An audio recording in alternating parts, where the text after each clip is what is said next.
হয় পাথৰ খুন্দি খুন্দি ভিতৰে মোৰ তীব্ৰ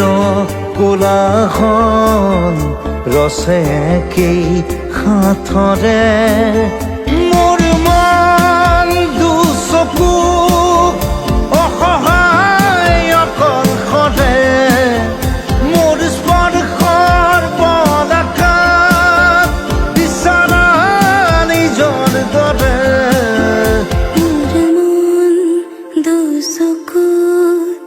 অসহায় অকলশৰে